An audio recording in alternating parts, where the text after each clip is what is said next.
शेतकरी मित्रांनो, सुरुवातीलाच बातमी येत आहे राज्यातील अवकाळी पावसासंदर्भात। उद्या 17 एप्रिल 2024 बुधवार उद्याच्या दरम्यान महाराष्ट्रातील काही जिल्ह्यांमध्ये पुन्हा अवकाळी पावसाचा जोर वाढेल अशी माहिती हवामान खात्याने दिलेली आहे। तर जाणून घेऊ सविस्तर माहिती, पण त्यापूर्वी आपल्या चॅनलवर नवीन असाल तर चॅनलला सबस्क्राइब अवश्य करा।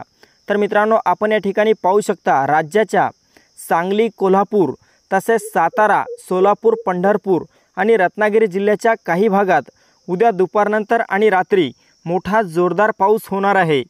तसेच पुणे, अहमदनगर, मराठवाड्यातील बीड, लातूर, हिंगोली, परभणी, नांदेड, छत्रपती संभाजीनगर आणि जालन्याच्या परिसरात देखील उद्या पावसाचा इशारा हवामान खात्याने दिलेला आहे। तसेच हवामान खात्याने महाराष्ट्रातील काही भागांना 20 एप्रिलपर्यंत पावसाचा इशारा दिलेला आहे। त्यानंतर मात्र राज्यातील पावसाचा जोर कमी होईल अशी माहिती देण्यात आलेली आहे।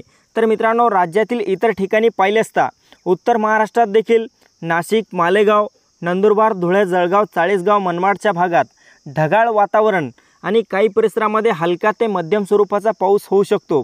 विदर्भात पाहिले असता विदर्भाच्या बुलढाणा तसेच अकोला, पुसद या भागात आणि चंद्रपूरच्या परिसरामध्ये, यवतमाळ, वर्ध्याच्या भागात देखील ढगाळ वातावरण आणि उद्या रात्रीपर्यंत काही भागात हलका पाऊस होऊ शकतो।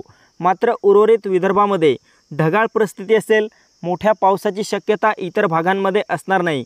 कोकणाच्या काही भागातच हलक्या पावसाची शक्यता असेल, यामध्ये रत्नागिरी, रायगड, दापोलीचा भागाचा समावेश असेल।